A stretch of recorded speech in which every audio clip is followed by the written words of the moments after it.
அரசாங்கத்தினுடைய ஒரு operational guidelines நான் ஏற்கனவே குறிப்பிட்டு உங்ககிட்ட பேசினேன்.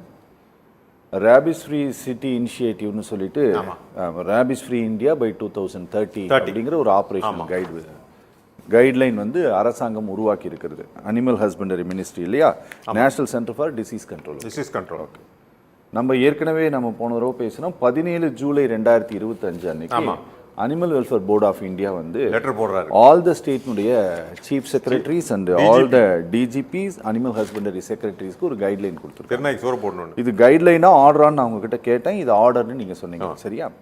அதுல வந்து அவங்க சொல்றாங்க ரெசிடென்ட் வெல்ஃபேர் அசோசியேஷன் எல்லாம் இந்த டாக்ஸ் குறித்த அந்த இதை வந்து என்னது லெட்டரா ஈரானந்தானி நான் பேசணும்ல, இல்ல அதுதான், அது ஏதோ சாப்பாடு போடணும், மெயின்டைன் பண்ணணும்னு சொன்னாங்களா. Maintain register of community maintain. எத்தனை நாய் இருக்கு, நாய் ஊசி போட்டிருக்கா, அந்த நாய்க்கு சாப்பாடு யார் போடுறது, அந்த நாயை ஒழுங்கா வச்சிருக்காங்களா, இந்த மாதிரி ரெஜிஸ்டர் ஃபாலோ பண்ண இந்த அட்வைஸ் எல்லாம் இந்த animal welfare board of India தான் கொடுக்குது. ஆமா, இவங்க இந்த வழக்குல ரெஸ்பாண்டா வழக்குல இவங்களை உள்ளே விடலை.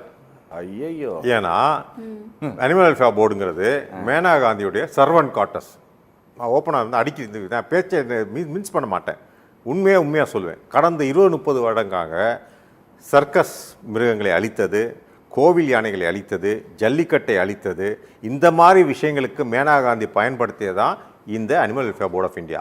அதே மாதிரி இந்த நாய் பிரச்சனைக்கு முழு காரணம், இந்தியா முழுக்க லட்சக்கணக்கான இறந்ததுக்கும், அதாவது வண்டியில் அடிபட்டு நாய் குறுக்க போய் இல்லை ஏபிஸில் இருந்து எல்லாத்துக்கும் காரணம் மேனகா காந்தி.